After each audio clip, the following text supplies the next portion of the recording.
drug abuse, cancer, measles, diabetes, AIDS, cancer.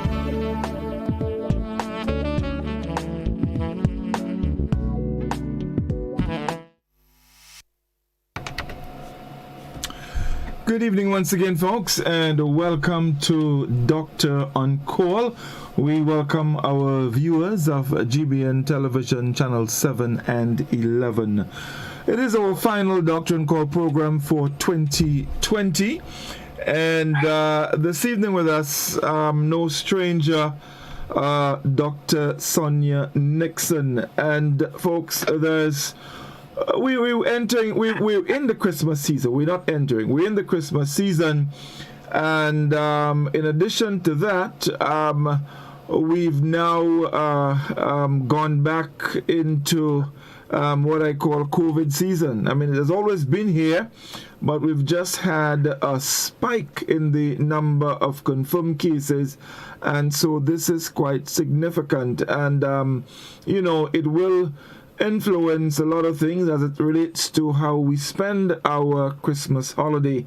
And there are also some very important points that we need to pay attention to as it relates to our health. So it's not just COVID-19 that is health related to this present season, but also there are other factors as it relates to how we celebrate. Dr. Nixon, welcome to our final program for 2020. You've been with us throughout. I don't think you would even start to understand how grateful we are to have you with us, throughout the year, sharing information, with us and with the public so people can understand the importance of staying healthy. So good evening once again and welcome, Doc. Good evening and good evening to Grenada. Thank you. It's really a good thing for all of us to be here. With 1 million people dead from COVID in this year, or as a result of, at the end of the day, even if they just had underlying disease, predisposing conditions, pre-existing conditions, I think we all need to be grateful. This is a time when we just need to be thankful to God that we're still here and still able to serve each other and care for each other and love each other and support each other, because it's been a hard year. And like you say, yesterday we got on the weekend, with the Prime Minister confirming openly to the public,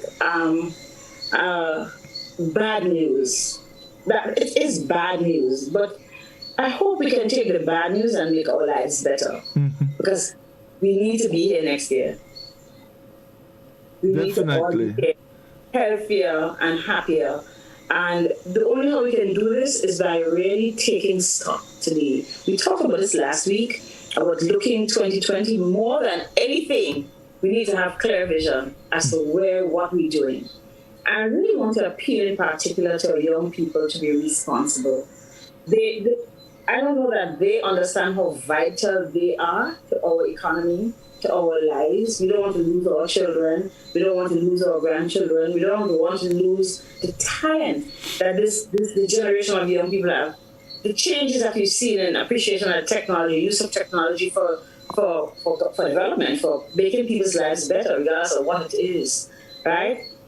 We're thankful to them because they have that whole new vision, that whole, I don't know how to explain it. They're just a different generation. And we really don't want to lose them. Just something that we can prevent. Yesterday morning, after we had, all hullabaloo, went to work in the morning, and I was talking to one of my colleagues, and I said to her, look out on the street. So we went to the window. And said, let's take 10 people. And there were like 10 people in the city. They walk in up and down about their business. They don't know you're watching on them.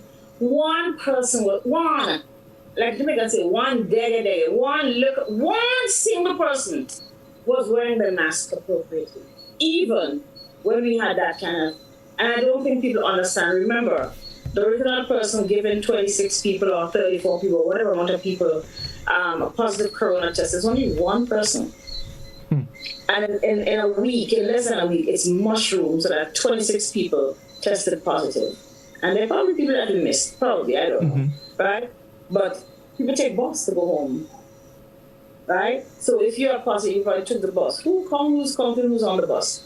I know that people don't like to wear masks. A gentleman told me this morning that his driver comes to work late.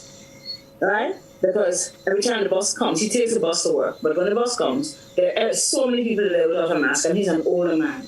He refuses to drive in a bus without a mask.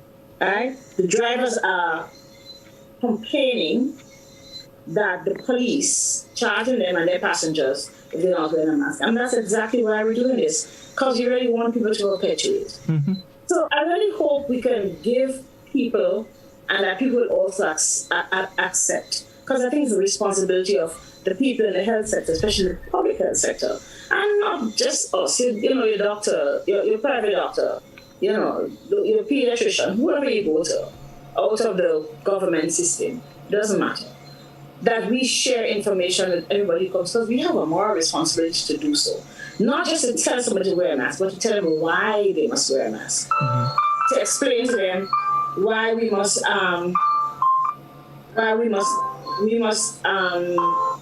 not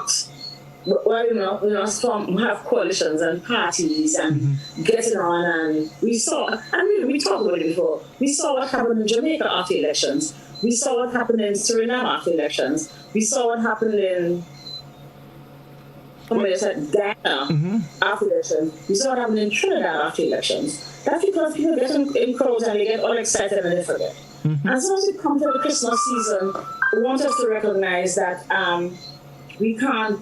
it's not business as usual. It's not business it is business unusual, okay? We have to change what our norms are into better norms. We have to function as responsible, very mindful. Where am I now? What is happening now? How am I responding to whatever is happening now? Okay? That's what we need to do. We have, each one of us has a responsibility to grow. We talk about 2020 vision, start getting your eyes fixed. Fix on that which is good. Fix on that which is right, so that we can be here, we can be productive, we can open our sectors, but with a responsible population. There's nobody to blame but ourselves, right?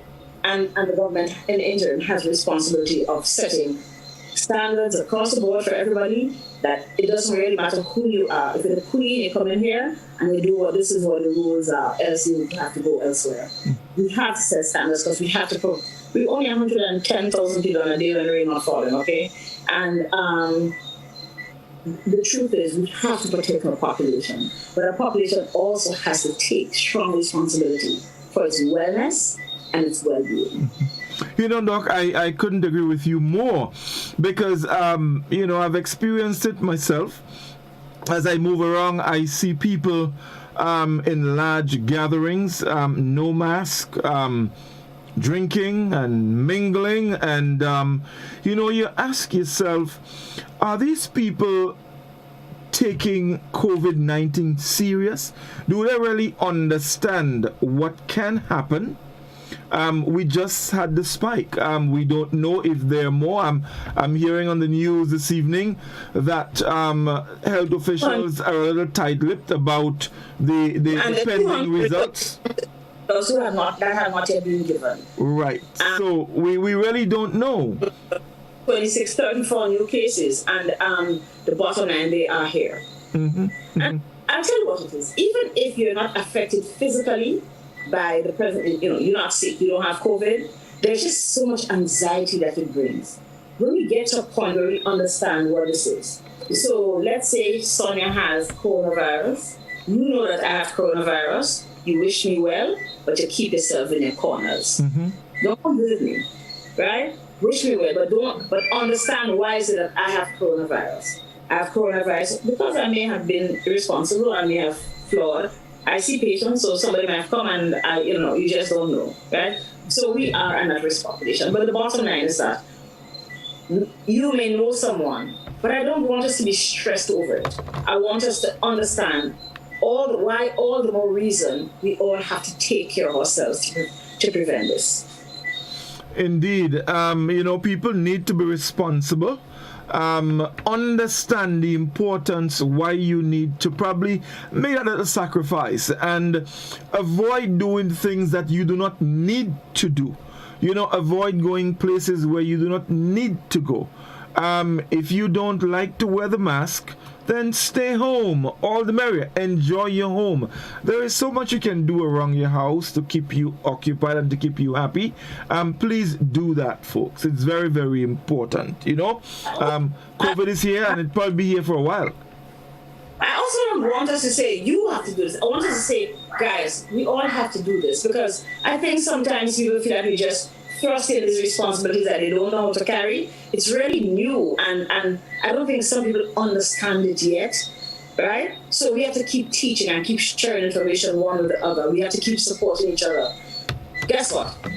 If you choose, or if we all choose to diss, and I really want to say diss the rules, disrespect, not cooperate with whatever you want, diss, right? What the coronavirus suggestions, right, are.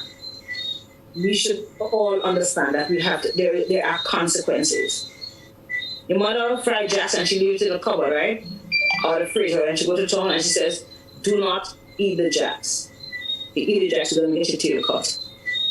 Okay, there's always a consequence, and try and understand that sometimes the consequences are paid, in this case, in the case of coronavirus, not only by you, but by the people associated, and often the innocent. Look at one family. I'm really very sorry that this is happening at this time in one family. There must be so much anxiety and so much pain. It's really a very painful existence, because you get affected innocently and you take this stay home, right? Whether or not, let us say, I'm not saying that it was so, let us say John Doe went out partying, and he lives with his mother, his grandmother, his aunts, his cousins, and there's 10 of them in the house, right? And he comes in and infects the people who are there. That's unfair. It is unfair. Right? So we all need to know. And even in an environment, if you work in an environment where the rules aren't enforced, you need to put the enforced rule on your own. I work in my own space. If I'm sitting in my office alone, I take my mask off. Somebody walks in, they sanitize, and I recover my face, out of respect and a sense of responsibility, not just for myself, but for the person who walks into my office. Indeed. If you're going to come and have a conversation, I might drop a mail, hi, goodbye, right? But other than that, when there is contact, any ongoing contact, I'm going to ask you, please, to cover your mouth and wear your mask properly. Then the boys who come on Saturday to serve vegetables, and I say to them, do not come into my office with your face uncovered. You have to do this, and I sit and explain to them why it's important that they do this. Because I want them to be here for the next 40 years. They need to put money into the social security system so I can live anyway. yes, indeed. And that takes us to people with underlying conditions. We have the chronic conditions, the hypertension, the diabetes, the asthma, and so much more.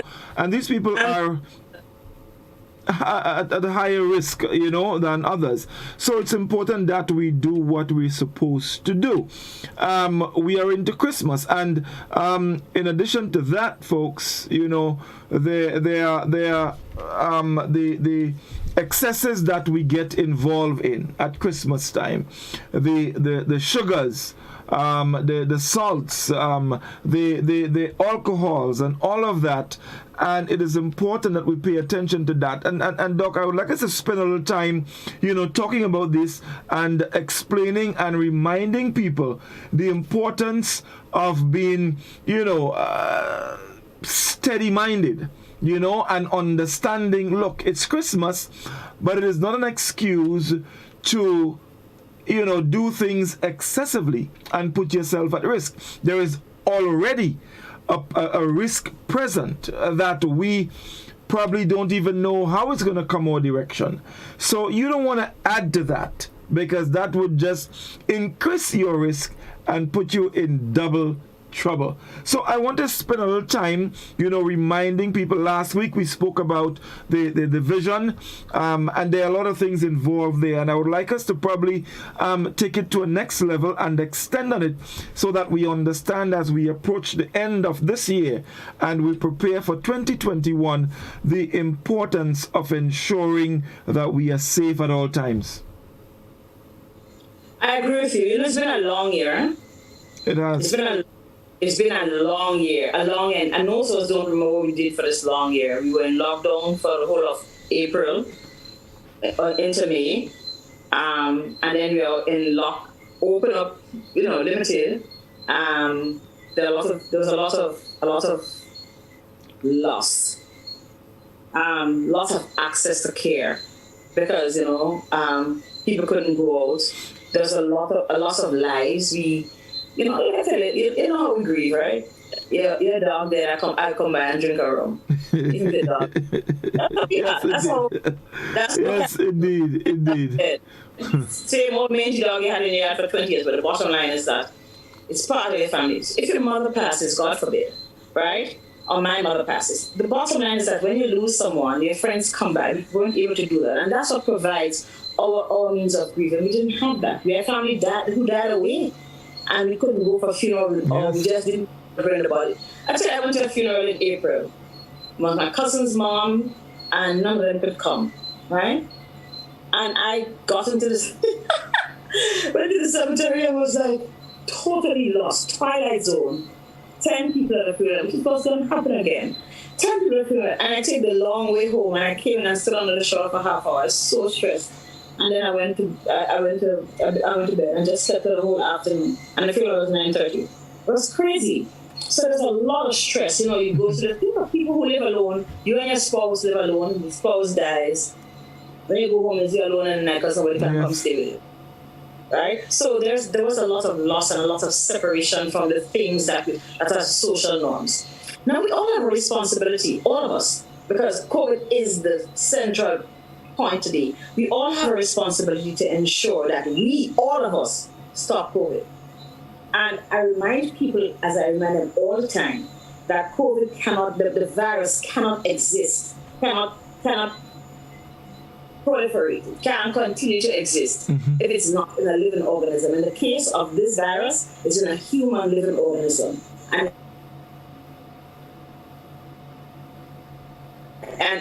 okay? So we have to be very mindful that we don't want the other repercussions. All right? We had, there were just needs that just couldn't be met. How are we going to deal with it? Are we going to go through another year of stress? No, we are not. So what are we going to do? Because it's also very important. And I'm sure you heard, last week the 12th was talking about universal health coverage, right? Having health care for everyone, so everybody can be cared for, can be given whatever they need to be well. But the basis of universal health care coverage is preventative care. So I think I'm going to ask everybody who's listening and to share this. Let us all embark on a system, on some plan to prevent ourselves from getting sick if we're well, and from getting sicker if we have any underlying disease. Because that's where the control is. Everyone's going to have to take control. Or to help your family. But get-together families have challenges. Let's have a weight loss challenge. Let's cut on the sugar. Let's go walking together. Let's do things. But those are things we talk about in the end. Let's make sure that 2021 is not as hard. As a matter of fact, let's make sure we come out better than we did 2 and 3 years ago when we didn't have the challenges. That is what I'd like to see for our people. Indeed. And so, folks, as we approach Christmas, those of us who are hypertensive, those of us who are diabetic, of course, there is the cake, there is the ham, there is the wine, all those wonderful things that we enjoy at Christmas. I'm sure, Doc, we can still enjoy them, but we have to enjoy them in a manner. You don't have to eat the cake by New Year's, or by Boxing Day. You can keep cake and have cake till Lent. cake in Lent because it's supposed to abstain, okay? But I'm saying, on a serious note, take a little bit. I'm not telling, I would like people, and you heard me say last week, please enjoy Christmas. Even if you have dumpling and butter or you put a saltfish, make it nice. Put seasoning in there and cut it up and put a ketchup and make it nice, okay? Make it really nice and share. Let's all share what we have. But let us be very cautious how we do things. And again, maybe this year is providing for us opportunities to do things right. Okay? So we don't want to cook the big wash of food because we don't know who's coming. We know there's only 10 of us allowed to be in any given space so far. And that might even change, or probably nobody be able to come if things get worse. We don't know what's going to happen. So let's start looking at. I have diabetes. No, I don't. Listen, let us say I had diabetes. The way I eat at Christmas should not be different from where I eat now because I should be eating correctly now. Which means I should be eating less carbohydrates. Carbohydrates are sugars and starches. What do we eat a lot for our starch? I'm going to ask you. What do you know, Grenadian people eat a lot for starch and sugar? Bread. Biscuits, yes. White. Yes, that's right. That's right. So you have to cut down on our portions because even when we eat oil and provisions, we really just eat too much, right? We eat a lot of carbs. The extra carbs, it puts your pancreas under a lot of stress. That's what this moment is. It's just going to burn out. It's going to burn out, and you're not going to have any insulin to take care of how your body works with, metabolizes the carbohydrates. So the first thing we have to do is to cut all those carbs, which includes the sugar-sweetened beverage. So you're probably going to make ginger beer sweet. You're going to make, and you make ginger beer, we have to taste all that sugar in it. You get me? We do sorry to be almost sorry sling. I mean, really thick and sweet. No. Put it on a little bit. You get a custom taste and just spice it up nice, flavor it nicely. You don't need a whole lot of sugar. You just drink it with ice, so you don't drink as much and you stretch it out, right? What else do you do? Punch your cream, alcohol and glucose, condensed milk. Okay? What else? So basically, Molly, right? Those are our local drinks, and of course, everybody finds it's a good opportunity to buy themselves a case of sweet drink. That's just part of our culture. And a case of malt. And a case of malt, a case of beer. A case of everything. Okay, that's okay. That's okay. Don't drink it all off in a day. Don't drink it all off. Somebody pass it, offer them a drink, right? And don't go to, well, you can't go to nobody's house anyway. You probably won't be able to go to anybody's house. Or even you get them by the yard. You understand? But if you're the one who visiting, don't have a drink at every house you go to. Which is what we do. Reach by you, I take a drink. Hey, you come by the gate, you give me a drink, I go and see you. Reach up the next house, I get in the bottle and I take a next drink like I'm playing, like I'm doing a relay. Those are the things you have to be careful about. Okay? Those are the things you have to be careful about. Because sometimes when we do that, we don't measure what we consume. Right? We don't measure. And those bottles of sodas and beers are empty calories. All they are is calories. The thing that you can't take too much of. Right? And will make you have high sugar levels, and eventually it will, you will develop diabetes if you keep insulting a system like that. The other thing, if you have diabetes already, and we say if you have diabetes, not if you're diabetic, we said if you have diabetes already, it's crazy that you indulge so much. I'm not telling you not to eat cake, I'm just telling you not to eat a whole cake. A little piece of cake, and if you've had cake, what does cake have? Flour, sugar, fruits, right? Alcohol. And a lot of grease. And a lot of butter. But guess what? If you're going to have a piece of cake, a little piece of cake, a sliver of cake, but you also need to remove the rice and peas that you're eating at dinner, or, and the macaroni and cheese and all of that, and one carbohydrate on your plate with your meal, salad, and a meat. And, you want to eat ham, you eat a piece of ham and a piece of, let's say, roast beef or baked chicken or piece of turkey, whatever you eat, right? But one carbohydrate on your plate in a very small portion. You'll be surprised, especially if you go out of it. It takes a long time to eat and your body gets filled. But we have gotten up, and then 2 hours later, you can have another small meal, right? But we have to put on those carbohydrates. Definitely so. Let's talk about the salts. Ham is a big thing. Yeah, the salt. The ham and all those things. I mean, there are people who sometimes they buy 2-3 hams for Christmas, and they do. There are people who do that. You must have some names of it. Because I like ham. Yes, and we like the salt ham that you have to soak for 6 weeks, and then you bake it. It's still too salt down by the bone. Salt is bad for us. Okay, we need some salt, but only a certain amount. We should not be consuming, or total consumption of salt should not exceed what is a teaspoon. I'm not talking about an ordinary level teaspoon. Okay, I'm not talking about a heap teaspoon that it can hardly move, right? But we're going to eat ham, and we're going to eat jerk chicken, and we're going to eat roast pork, and we're going to eat turkey, which we soak in brine, right? And we're going to eat, I don't know what else people eat, different stuff. We have the stewed pork, stewed beef, all of these things. All of them, stewed peas that we do, the pigeon peas that we do, stewed peas, and we put all this pigtail and stuff in it. And trust me, it tastes nice, but it's not good. It's too much salt, right? So we have to know, what does salt do? Salt makes your blood pressure go up. It gives you elevated blood pressure. If you don't have elevated blood pressure, it will make it go up. If you already have it, will make it worse, right? So again, we have to watch our salt. And we can season our foods nice without adding that amount of salt. Salt is a wonderful flavor, but we have become too accustomed to consuming too much salt. Again, you don't have to eat 4 meats in your plate. You can have the one now. You can have a piece of ham with a little piece of bread, or a piece of yam or something later. And then we do the macaroni and cheese with all the fat and all the salt.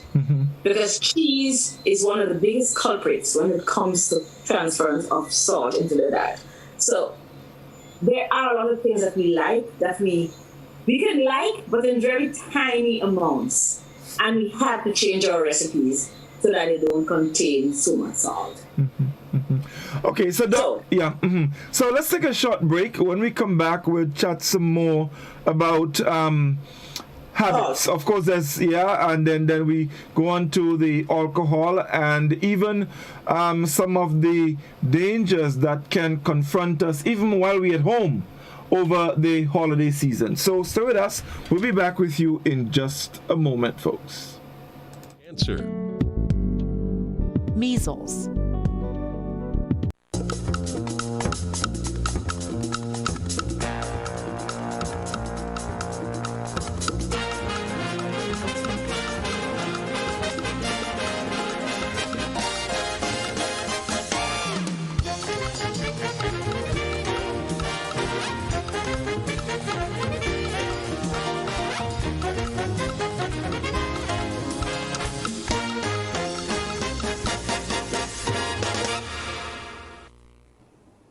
Good evening. Welcome to our Super 6 Draw presentation for today, Tuesday, 15th December 2020.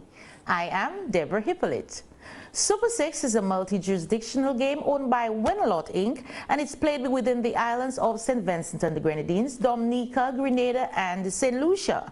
Tonight's jackpot now stands at $220,000. We'll now select your free ticket letter. Good luck.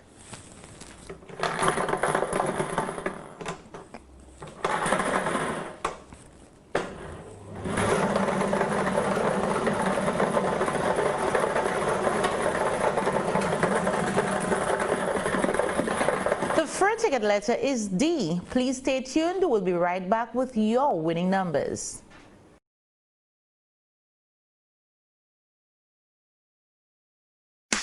More jackpot money, more reasons to play this game. More money for way. Super 6 a bigger jackpot game. Know you love Super Super 6 even more. With more money. To the jackpot galore. Play more. Win more. Have more fun. With more jackpot money. Super 6 is my number one. With the new and improved Super 6 team, the jackpot keep growing and growing. I'm growing.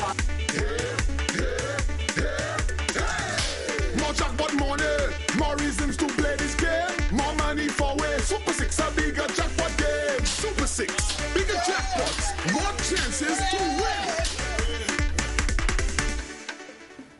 Welcome back. Now for your winning numbers. Good luck. The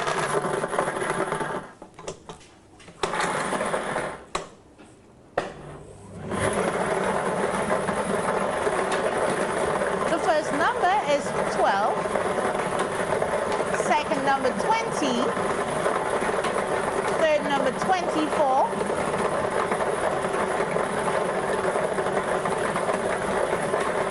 Fourth number 28. Fifth number 4. And the final number is 16.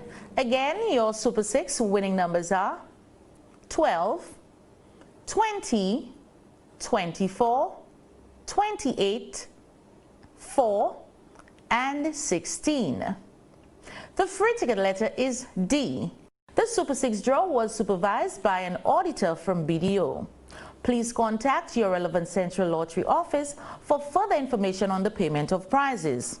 Remember, with Super 6, there are bigger jackpots and more chances to win. Join us on Friday, 18th December 2020 for our next draw. Until next time, I'm Deborah Hippolyte, wishing you a pleasant evening.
Hey, full man, that's you make that to that trip. Why do all this more? Things tight since COVID, you know. And Christmas coming, the toys to build, and my house and my car to repair, and the wife wants you to live on. What you want me to do? I'm expected to do all that with more. Well, what you want me to do? Why don't go down my communal? You don't have to pay them until January. They have 20,000 in giveaway giving away, and the interest rate low. And listen to me, I try them orders and them never look good. Who they want them on? Well, watch, like you have more than your ears. Choose your loan at communal, giving you the money for what you want to do. It's a loan for you. You know what? I'll get them a little try. Listen, where you going on this mode? Don't need it. Leave the mode, man. When you go down there, the rate's low.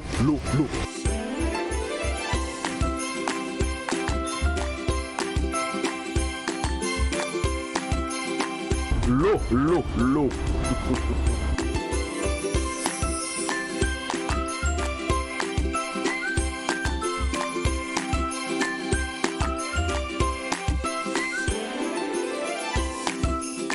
Hills and Valley Med Care Center, located on Grenville Street, St. George's, has a highly professional team that gives excellent service in massage therapy, physiotherapy, speech therapy, medical consultation, and more.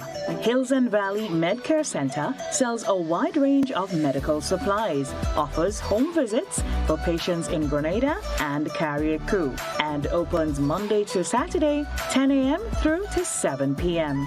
Visit or call Hills and Valley Med Care Center today, 435-6904.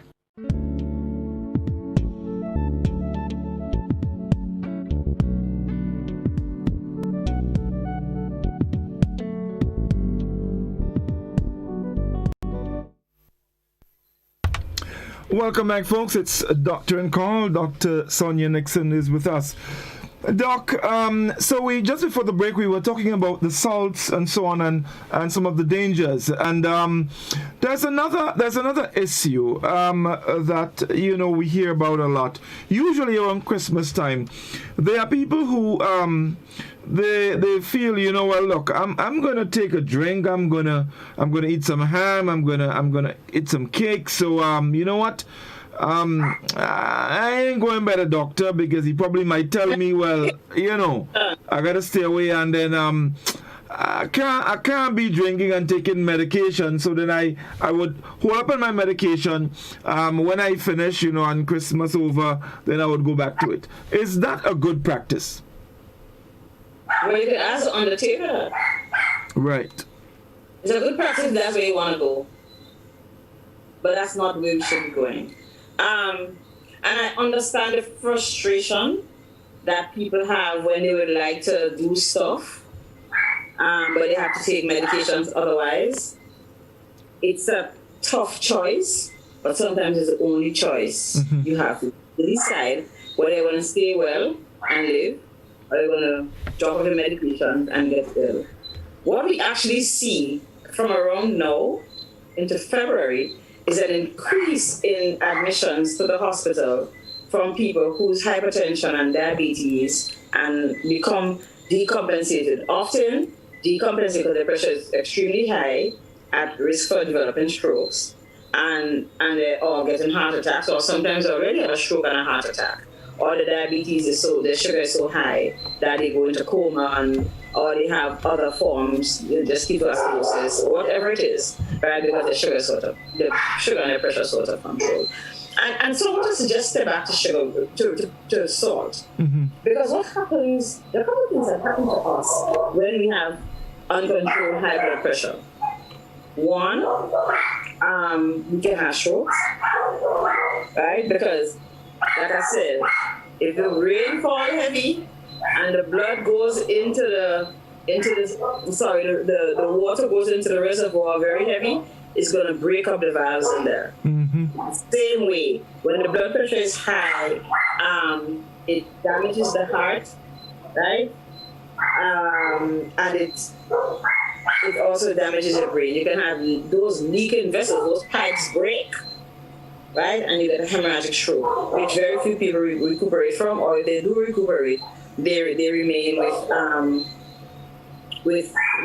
some sequelae, some marks, some defect. Okay? So we have to ensure that we take control of blood pressure.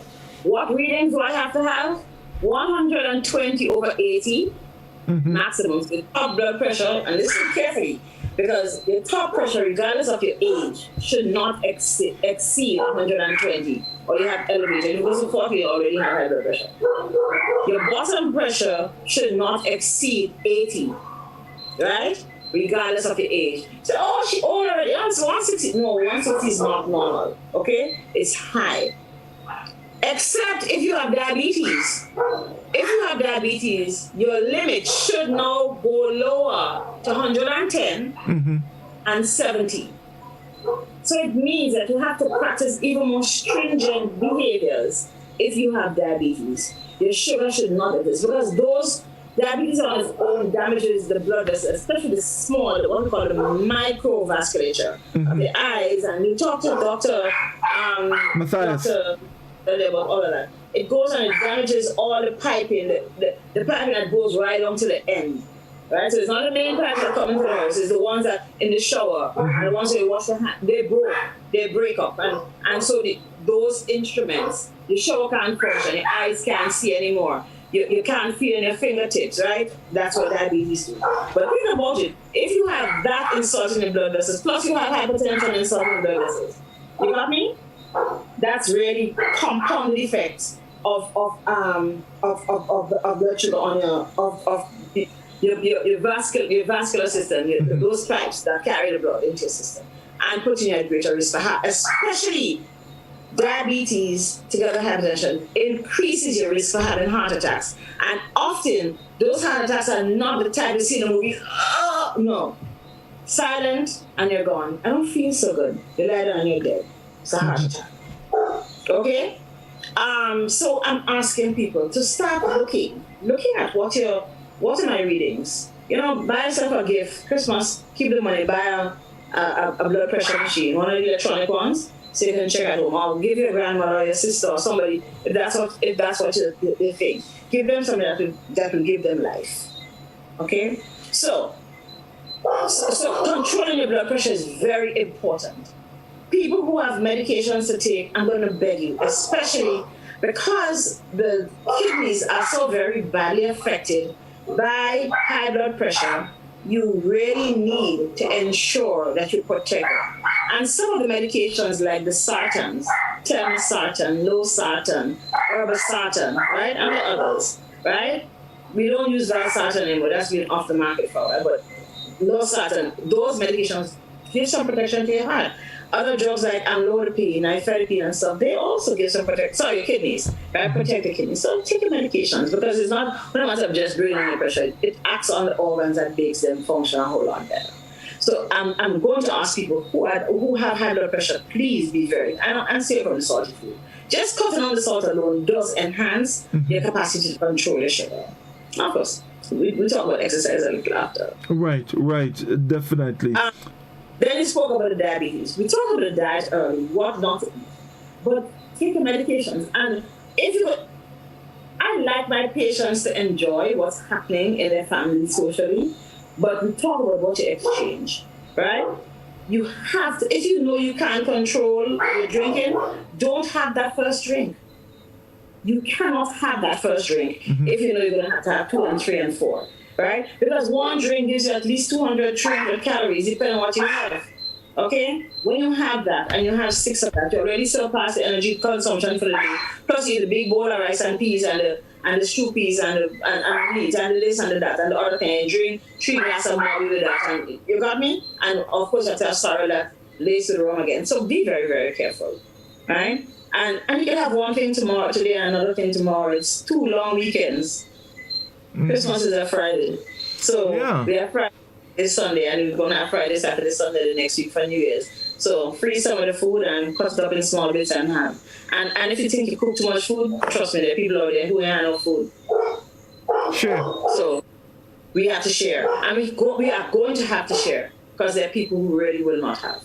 They're going to have to look out for one another. So if you're going to cook the big wash of food, remember, you have to find some, I don't want to have foil, plastic bag, food box, I don't care. We have to share. Calabash, it don't really matter. I'll make sure that everybody eats a food this Christmas. Indeed. Now, Doc, aside from the chronic conditions, of course, Christmas is a time when people they clean up the place, they do all sorts of work around the house. Asthma patients, it's another chronic condition. So you know my thing, right? So I asked, what is it that triggers off asthma in children? Do you know what? What household thing? Of course, there's dust. There's things like I know the cockroaches and all of these kind of things. Cockroach in our Caribbean, cockroach wee. Right, cockroach pee is the biggest trigger factor. So it is important to keep our houses clean all the time. Newspaper and cardboard and stuff are ideal places for roaches to hide. So, every so often you're going to have to go and take them out. Right. Or if you have that, you make sure you can change, recycle, burn, not burn, put it in a bag and put it into the dump. But cleaning up is very important. But we don't clean every so often, not this Christmas time. I mean, you probably won't go tonight. The Christmas cleaning is a tradition, Doc. You have to strip the house naked. Yeah, and let breeze flow through it. Yeah, and then put back the clothes Christmas Eve. Nice new clothes. Yes, indeed. People have a right to give themselves and to make themselves feel better. Because that's what it's about. It's Christmas. We can look at the spiritual part of Christmas. Christmas is a time. This is added, and we're gearing up to that hope that something new is happening. This thing that brings us joy and salvation and long life and life and everything is what's coming. This child named Jesus, right? So a lot of the things, the trappings, are a way of expressing I'm happy that this is happening. Yeah. house look nice on Christmas morning and I'm celebrating Jesus' birth. But I still want them to be careful where you spend. Yeah. But of course, people do the vanishing and the painting and all of that. What would you say to asthma patients who are around that kind of thing? So nowadays, the paints and stuff are not as pungent in the odors because they have different chemical formulations. So, but if you have a child who's asthmatic, don't put them on sleep in the night in the floor that you just, the room that you just paint, or the floor that just vanished because it's dry. The other thing is I tell patients, if you vanish, because vanish would smell for a little while, right? Mm-hmm. First of all, vanish outside. Put the furniture outside, put it under a tent, under the tree, I don't care where you put it. Put it outside and vanish it. If you do the floor or whatever else, you might do your cabinet inside, okay? Your drinks cabinet, your glass cabinet, your crockery cabinet. But you need to put a bowl of water. I tell them, put water in the corners of the room. That thing actually dissolves into the water, so it disappears faster. Mm-hmm. Leave the windows open, but don't let the child with asthma, the person with asthma should not be handling it because those volatile solutions do trigger off. And even also who may not be asthmatic, we who may not be asthmatics may also be faced with similar challenges. But certainly, if you put a bowl of water in the room, mm-hmm. you might find that odor disappears.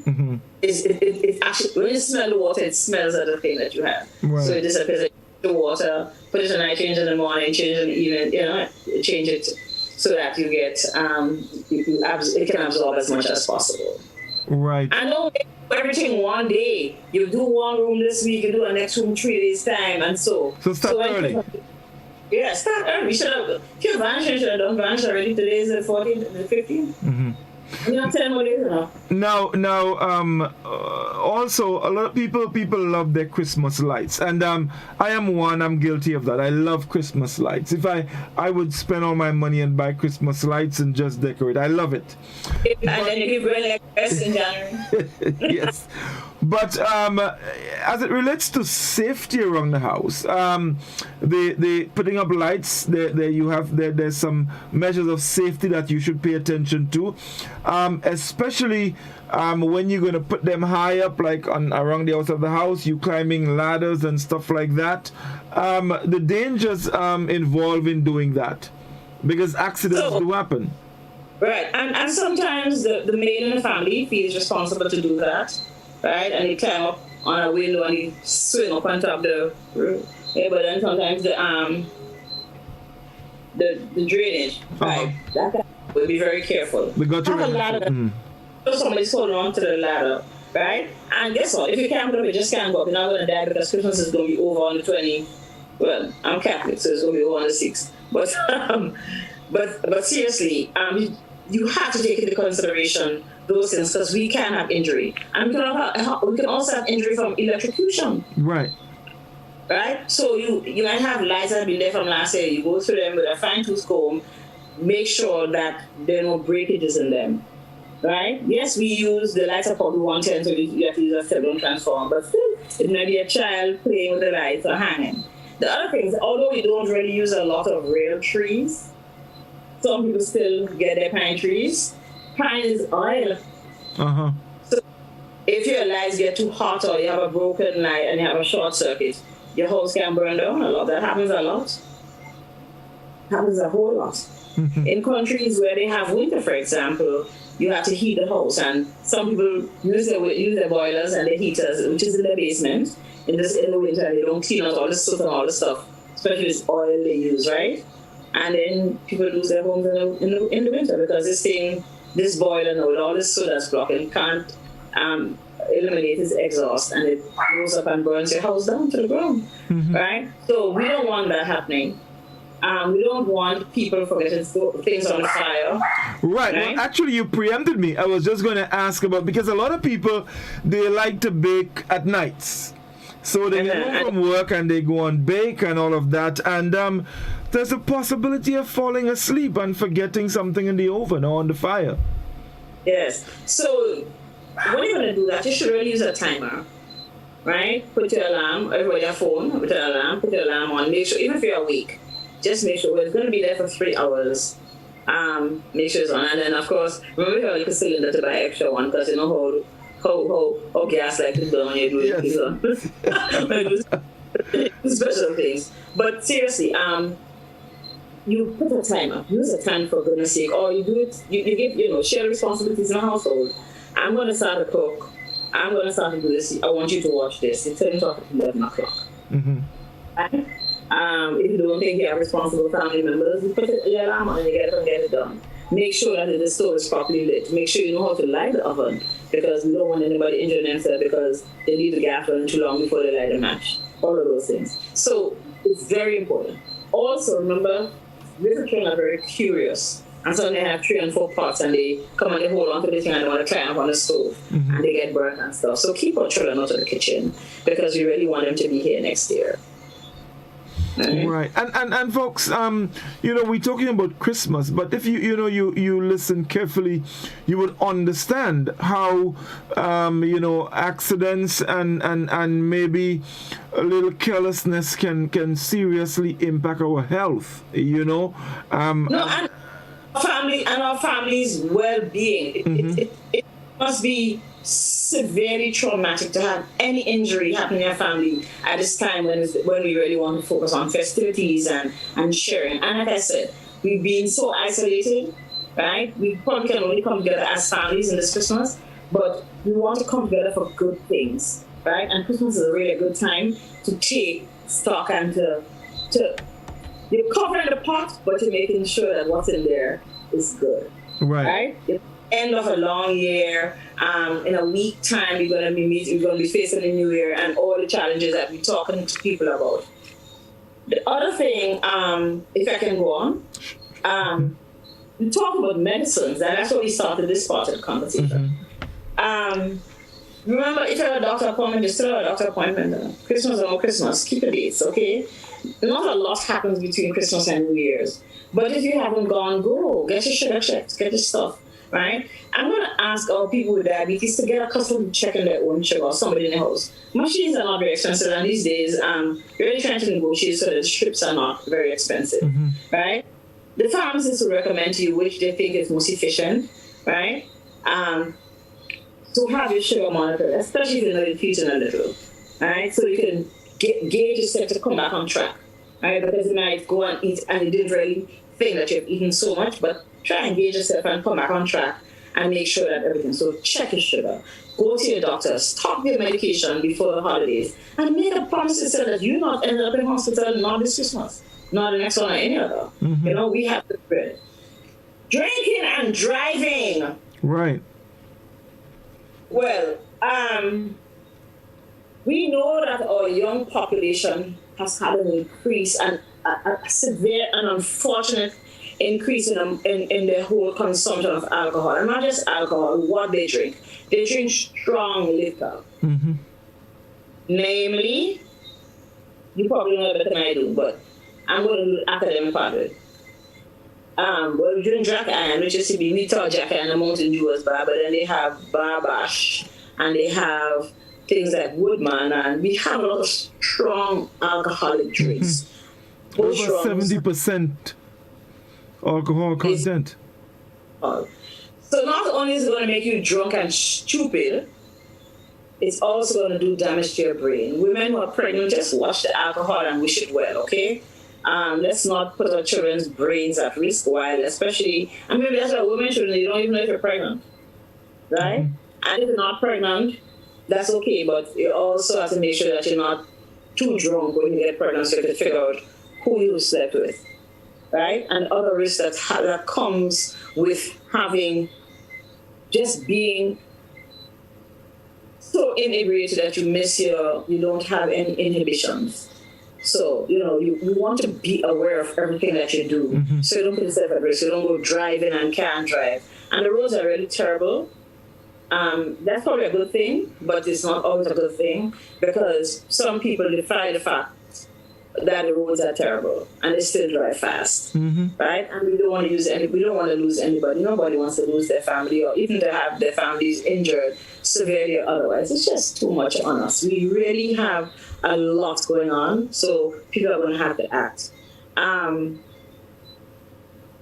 The designated driver. Mm-hmm. Or ask a busman to come pick up the 10 hour and drop out in our house after the party. Find a way to do it. Well, there ain't gonna be no party this year.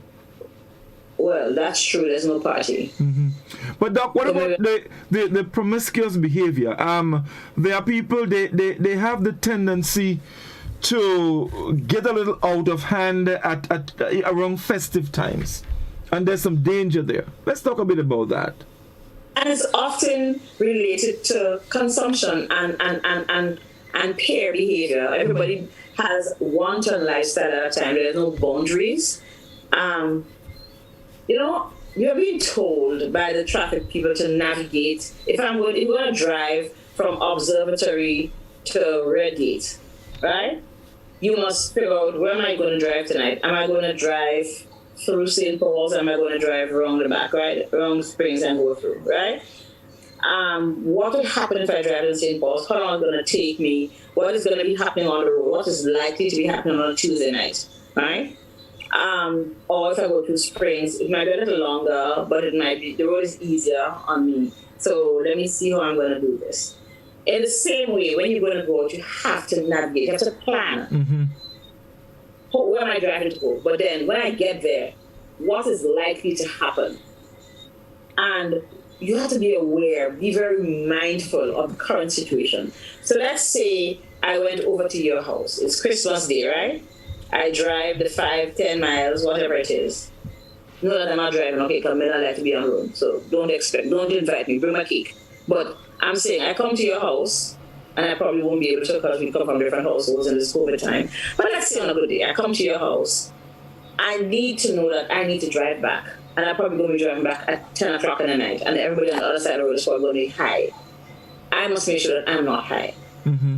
I must always make sure that I can take me and everybody else that I share the road with home safely from my point of view. Okay? You have to navigate what your actions are.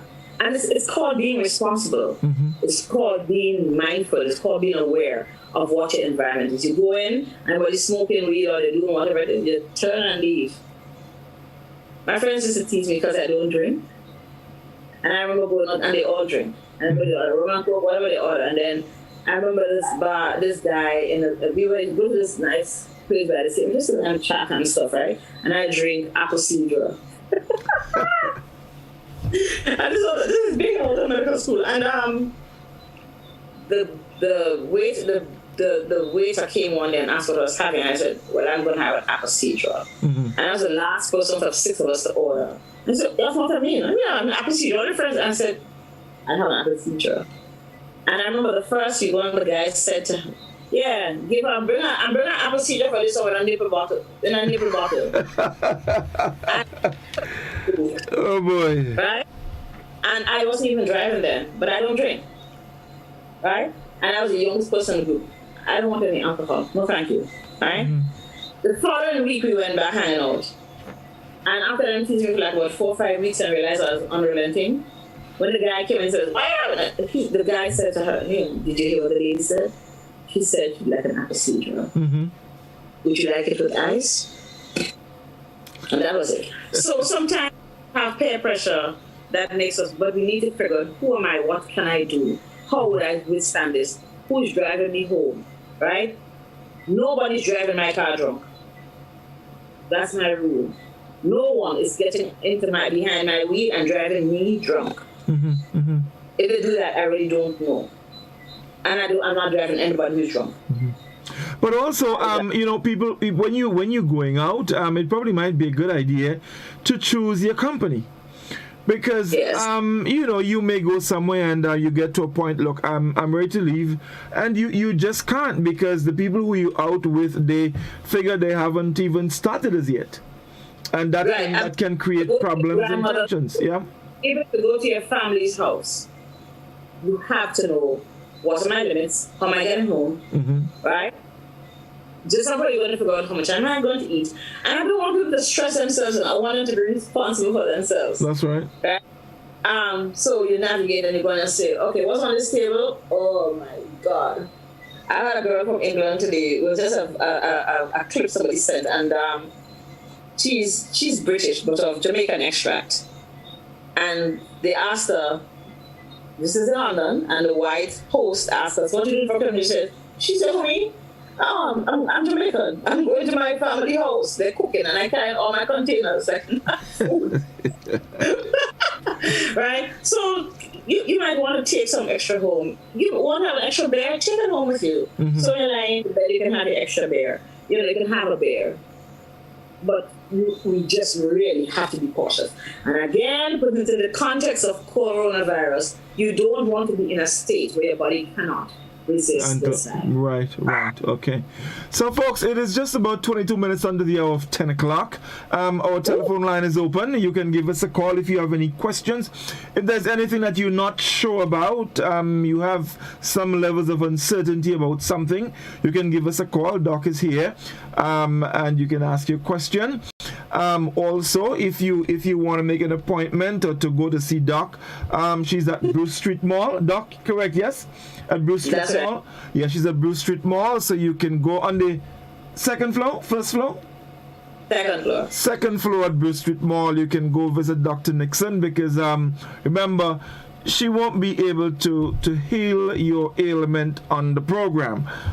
You need to go and sit and chat with her and explain to her what is happening, what is not happening. That way, she will be able to help you. All right. Basically, what we do here is to impart information, so you have some guide as to what you should and should not do. But of course, you can, like I said, you can visit her. She's at the second floor at Bruce Street Mall, and you would be able to get a proper diagnosis of what you might be feeling, and that's the way to go. So our telephone line 435-2041. You can give us a call if you need some, additional information about something that you're not sure about. Give us a call, and Doc would be more than happy to assist you. All right, the number again 435-2041, and we're basically talking about we're in the Christmas season. The COVID season is back in a big way. So there are a lot of things that you need to be mindful about and be paying close attention to, so that you don't find yourself in a situation where you just might be sorry. All right, so please be careful. Now is the time to ask your question. It is our last program for 2020, so give us a call and ask your 2020 questions, because in 2021 we're taking only 2021 questions. We're going to have clear vision. We're going to be able to see. Definitely. We're going to be ready to face 2021. Trust me, we have to be. Definitely. After the announcements, I'm saying, God, we have to be so aware of ourselves. We have to be so aware of what our situations are, because all of us need to walk through this, and also going to pass. One of the things I wanted to speak of, though, the whole issue of exercise as it's related to being. So since some of us not going to be able to control what we eat, get up and walk, half hour, put on music at your house and dance, play with your children, run up and down the yard. Okay, get active, keep it alive, right? I'm going to also remind people to watch how you spend. Oh, yes, indeed. Because come January morning, you still have to pay your rent. The moratorium on your mortgage mightn't last much longer.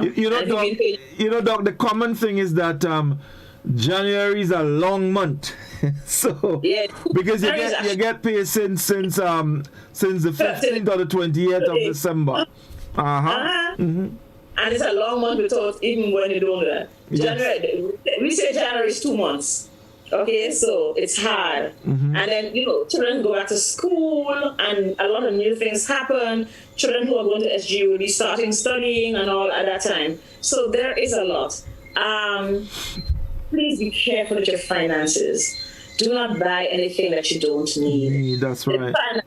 The finances are telling people don't buy stuff. Not anymore. You want to get something, that's okay, right? And appreciate whatever gift you get. I know you gave me a S20 Samsung. I heard that again. I'm just waiting on it.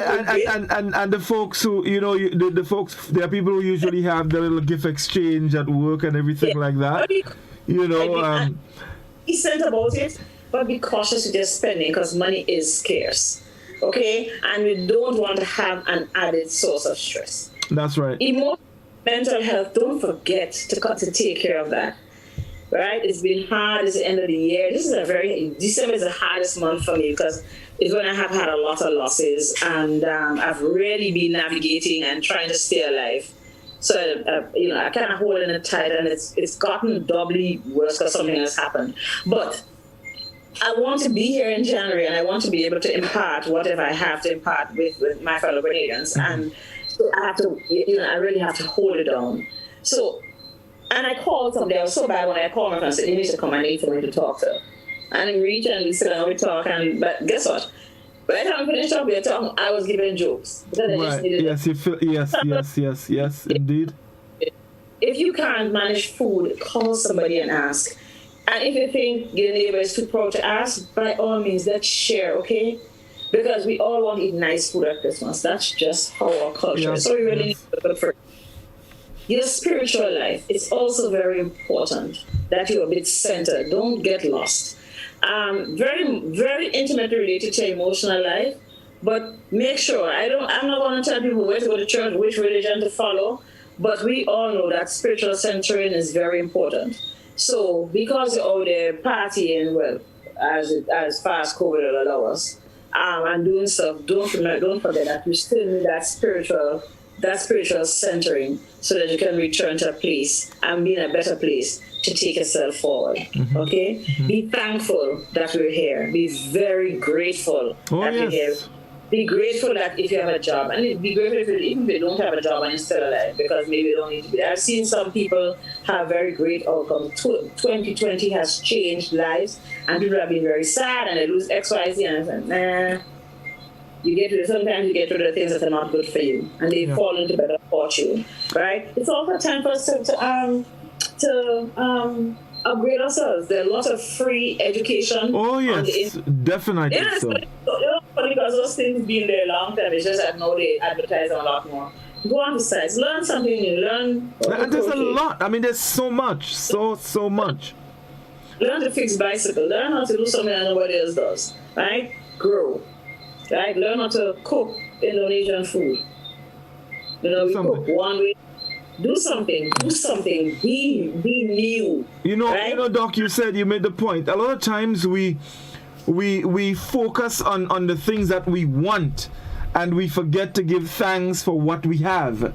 And it is so important sometimes, and if you focus on the blessings, as people say, you might find yourself in a better place, rather than worrying about, I wanted this and I wasn't able to get it, and you're stressing over that and you forget all that you've achieved, and to give thanks for it.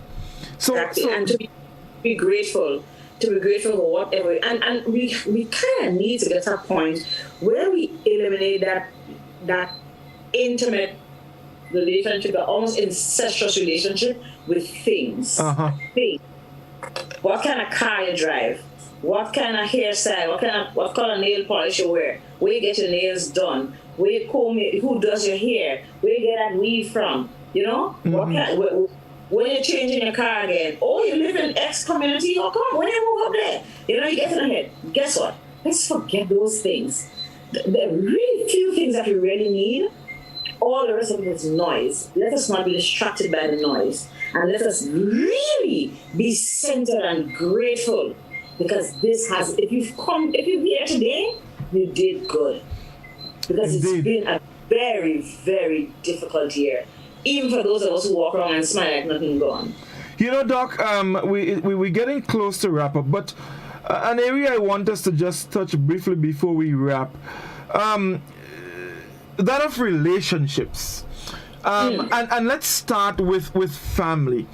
There are a lot of families, they don't have good relationships among themselves. Yes, you see them, they're family, but there's bickering, there is fighting, there is cussing, and all of that, and it's not good.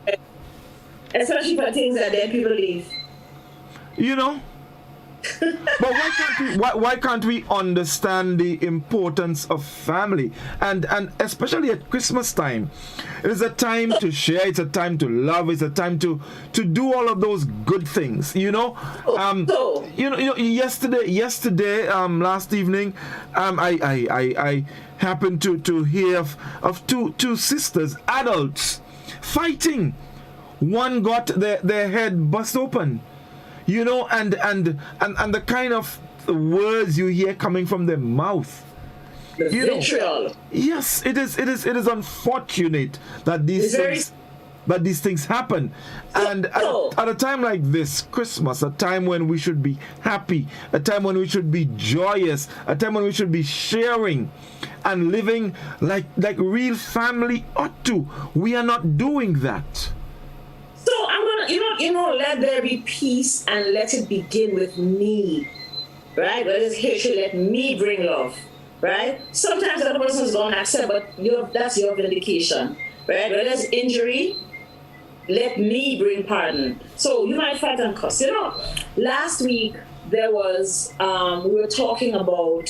were looking at, and for 50 days, we were looking at violence against women. And I keep saying to them, I do look at violence against women, but I also look at the whole issue of interpersonal violence, where if I drive, right, and I drive too close to you, you tell me about all my generations. Yeah. If I'm too and you cuss me off, you come to my office and you don't like the fact I said to you, look, you just have to do something, you cuss me off. Oh, this is what my fees are, you cuss me off. You go to the hospital, to the emergency room, you're telling us what all the generation, you know from she's a little girl and what she's this and that. And we meet people on the street, we tell them things. That verbal violence we show against each other, right? The road rage and all this stuff. No. We can talk about violence against women, but we generally are violent towards each other. Uh-huh. And that's one of the things.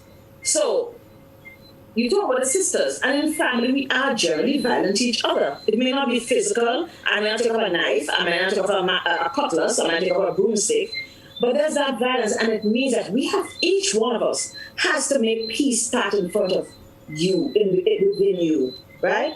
That is pardon, that is love, right? So that prayer, the prayer of St. Francis, O Divine Master, grant that I may never seek to be consoled as much as to be consoled. That is something I had to learn when I was going through a very difficult part of my life. And I wish we'd all look at it. Go on the internet, everybody. Look for the prayer of St. Francis. We sing this song, make me a channel of your peace. And we sing and we don't listen to the song, right? That peace that the world deserves, that peace that Jesus Christ tried to bring, has to come from within each one of us. Every one of us must contribute to that peace. Because you can't go to church today and jump and say, glory, hallelujah, Lord, I found a new life, and I'm going straight to heaven. We go meet up on that great morning. No. Not if you're going to go home. It's not going to pass the man on the street and don't say, good morning, how are you doing today? What have you eaten? Would you like a sandwich? And because you have 10 sandwiches in your bag. Right? Go home and you cuss your husband, you don't talk to him, you don't share husband, spousal. I'm not talking about sex, I'm talking about just good respect, right? And your children go and see that we have to look at ourselves and see how we contribute to all the violence that exists. Because those two sisters are fighting, are they coming from a family where mother tell father and mother tell her mother and everybody tell everybody and they fight and there's that? What is it that takes us to this point? And how am I going to stop my children and the younger generation, right, from experiencing and from practicing those kind of behaviors, right? It has to start from inside of each one of us. Every single person on the face of the earth, and tonight in Grenada, has that responsibility for sowing peace. We all vex, some of us get to the Prime Minister saying, what is my responsibility? How am I going to deal with this? How am I going to say, okay, they make mistakes? Guys, let's start over. And I'm not making any excuses for the government. It's happened already, whatever happened, right? How are we going to start over? What I have to do? Because cussing and getting on and being disrespectful is not going to... It doesn't help. It doesn't help. It doesn't help. Right? Mm-hmm. And we have to show it's very hard on our children. Because that's one other thing I wanted to say. Because everything we do in the season and beyond must be done the same way for our children. we don't imbibe them and make them drink alcohol, and we don't give them too much food to eat, guess what? There's always going to be food. Put it in the freezer, put it in the microwave, right? So show your children that we need to, honey, I'm sorry, but we really have to be a little cautious how we eat for the volumes we eat. We can't spend so much money. Your child wanted a PSP? If you have money, a lot of money for them buy. I said, baby, we're going to have to save. You probably get it in June when school closed, right? But each of the child in the house don't need to have one of the games, right? Which is what we do. Let's go back to a really good value and making our children know that they are part of a bigger world that has a lot of challenges. And I'm not saying to deprive your children, but I also say not to hide them from some of the reality. Let them down gently so that they can know that I too can be responsible. I too can live a good life. I too can be well. Make sure that they have all their shots, make sure that they're eating properly, make sure that they're exercising, make sure that they're enjoying the spiritual and emotional health. Look out for the people who are very depressed as well, because we've had far too many suicides in Grenoble this year. Yes. And Doc, they happened one after the other. I mean, there was a time when we were getting 1, 2, 3, 4, and that is unfortunate. Also, and again, when we talk about peace building with me, we've had far too many murders among our young people. There have been 2 situations where there have been murders in families, and that is very sad. It is. Where siblings have been committed fratricide, and that's really very sad. So we have to learn, how can I be an instrument of peace above everything in this season when it comes to our spiritual and emotional? So, Doc, let's just take let's just take a one call before we wrap for this evening. Doctor and call. Good evening. Hello. Good evening. How are you? Very good. Go ahead. Yeah. No, this program is so interesting, Doc, and I must thank you very, very much, because in that how we interact with each other. I mean, we so arrogant. How we speak on a day-to-day basis. The thing is we don't take our time. We don't interact how we supposed to interact with each other. Okay, in that. Take for instance, even this same thing, even with the police. Okay, just draw a little simple reference. Even with the police and the guy, this thing was just not necessary. I mean, we just had to, just exercise some patience, right? And exercise some goodwill. And the thing about it is, we don't even have to wait until Christmas time, right?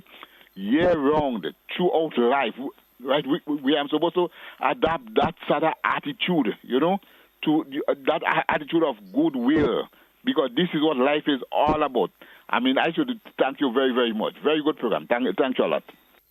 Thank you. Merry Christmas to you. Happy Christmas. Very happy and holy Christmas. Yes, indeed. And the caller said we don't only have to wait until Christmas, and I agree. But it's a good time to start. It's a good time. It's a good time to start.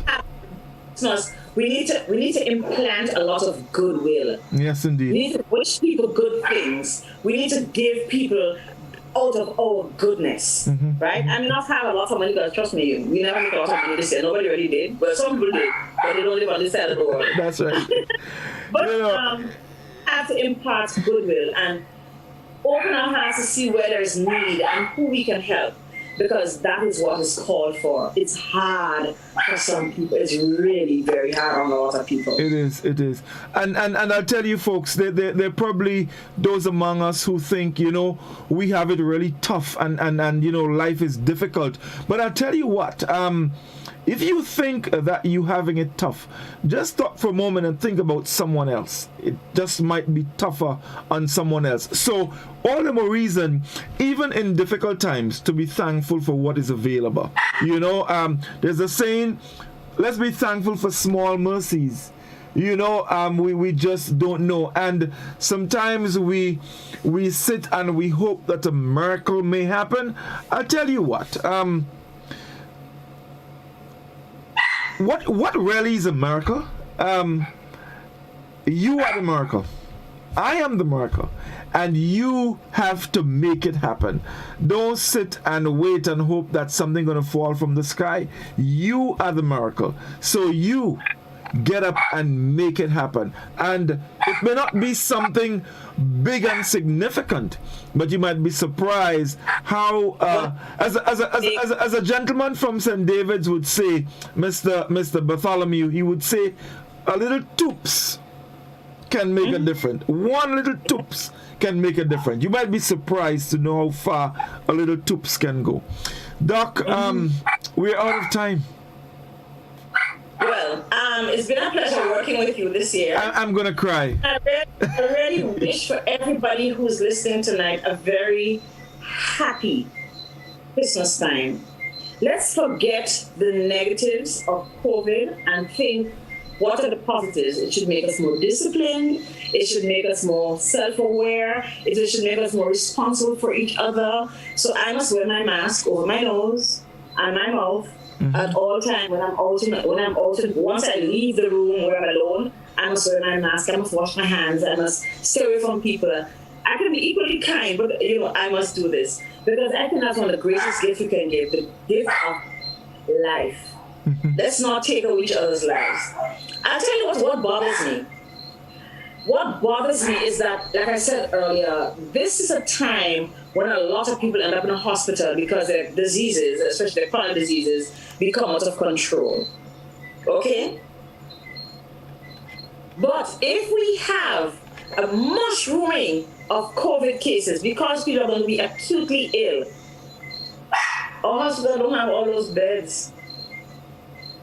So, since we know how to prevent almost everything we're dealing with, we can prevent ourselves from getting COVID for the most part. And we can prevent ourselves from becoming ill. Let's give the doctors and the nurses a little chance to enjoy Christmas without so much stress. Yeah. There are people who be ill. And I want to thank them in a very special way and at this Christmas time for all the dedication and everything they've done in the year. The medical staff and all the people who work around them to ensure that healthcare and well-being prevail. The people in social development, the people in mental health services, the people who gave food and distributed food in the year, the people who took care of people, even when they were sick, the people who drive, the people who did everything. I really wish them a happy Christmas and a Christmas full of Thanksgiving, because they took the chance when they didn't know what COVID could do, right? In order to ensure that other people live. So I want to thank them particularly. Yes, indeed. I want to thank the people in Grenada. Not a few of us who decide we must wear masks, but the majority of people who wear their masks every day. And I'm going to ask those of us to be instruments of peace, to do what is right, right? To become a convert. Forget this, the conspiracy theories that come from North America.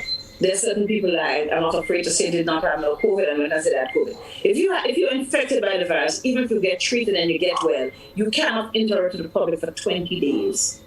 So whoever said they had COVID and was out in the street next day lied, okay?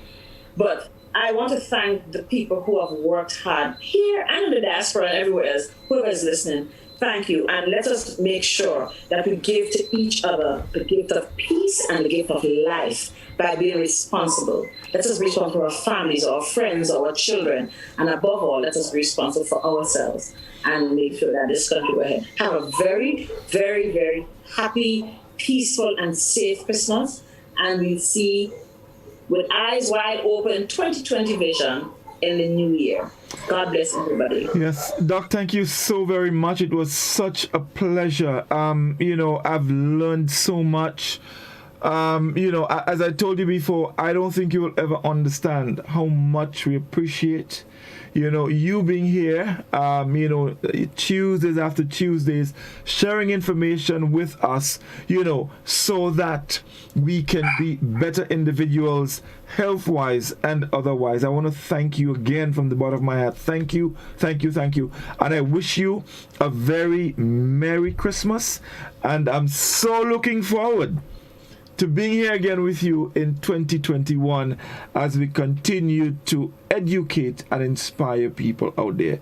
Thank you, and Merry Christmas again. Folks, I want to thank you very much. That's our final Doctor on Call program for 2020, but we will be back in January. Thank you once again, all our listeners. And I'll be here tomorrow for our final release program for 2020. In fact, this week is our final programs. I will be going off on vacation after Friday, and I'll be back in January. So when I'm back in January, look, greater things. So thank you once again, and enjoy the rest of the evening and of course your Christmas holidays. Thank you, and do have a good night. You know us. How going on, boy? Hey, good old things. Hey, Daisy. Yeah. Boy, in line, boy. Your house looking a real good day. Boy, it's thanks